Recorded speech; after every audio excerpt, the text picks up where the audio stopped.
मुरादाबाद आए हैं, किस तरह का प्रोग्राम रखा गया?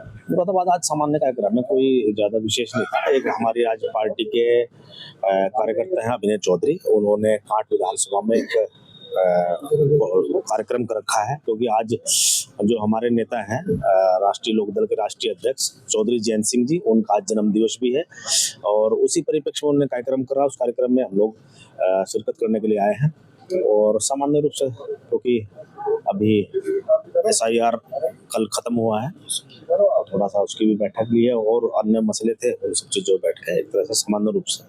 सर SIR लगभग कंप्लीट हो चुका है और इसमें 3 करोड़ नाम का है। हाँ, पूरे प्रदेश में तो 3.25 करोड़ से ज़्यादा है और मुरादाबाद में मेरे ख्याल से 3 लाख से ज़्यादा नाम उसमें डिलीट हुए हैं। देखो, वो ये एक सामान्य प्रक्रिया है और चुनाव आयोग जो है एक इंडिपेंडेंट संस्था है और समय समय पर वो इस तरह के कार्यक्रम चलाते रहते हैं। देखो, मान लो किसी व्यक्ति के 2 वोट है या कोई व्यक्ति कहीं दूसरी जगह चला गया और या डबल हुआ है, थोड़े में ज्यादा स्वाद यही तो है इसकी खास बात। वाओ मामा, क्या स्वाद है! अरे मेरे राजा, तो इस तरह की वोट कटनी चाहिए और वो एक बड़ा वृहद कार्यक्रम ये चला है।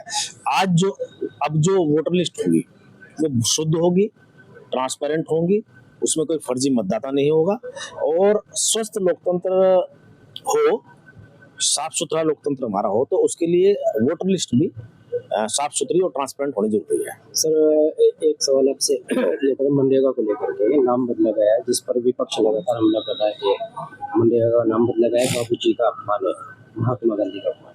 देखो, मनरेगा पहले भी नरेगा थी, मैं उसमें बाद में लगा और ये कोई इतना बड़ा विषय नहीं है।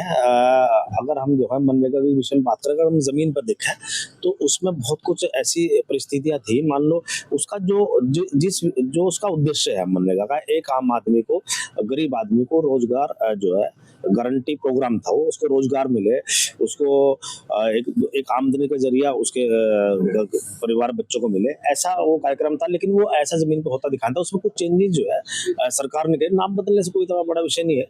बांग्लादेश में हिंदुओं पर लगातार हमले हो रहे हैं, इस पर आप क्या कहें? हत्या हो रही है वहाँ पे। निश्चित रूप से चिंताजनक बात है और निंदनीय, हम निंदा करते हैं और सरकार उसमें जो भी उचित कदम है वो भारत सरकार उसमें ले रही है और ऐसा नहीं होना चाहिए। मान लो जिस प्रकार बांग्लादेश में हिंदुओं के साथ हो रहा है वो नहीं होना चाहिए मेरे से। खड़गे जी ने पोस्ट किया है अभी और इल्ज़ाम लगाया है भारतीय जनता पार्टी पर कि ED और CBI का दुरुपयोग हो रहा है देश में। अरे ये जो है ना इंडिपेंडेंट संस्था है, ये बेकार के पॉलिटिकल आरोप है। लोकतंत्र को भी खतरे में बताया, संकट में बताया। वो सरकार ने मानी है ना, इसलिए बताते रहेंगे। थोड़े में ज्यादा स्वाद यही तो है इसकी खास बात। वाओ मामा, क्या स्वाद है! अरे मेरे राजा,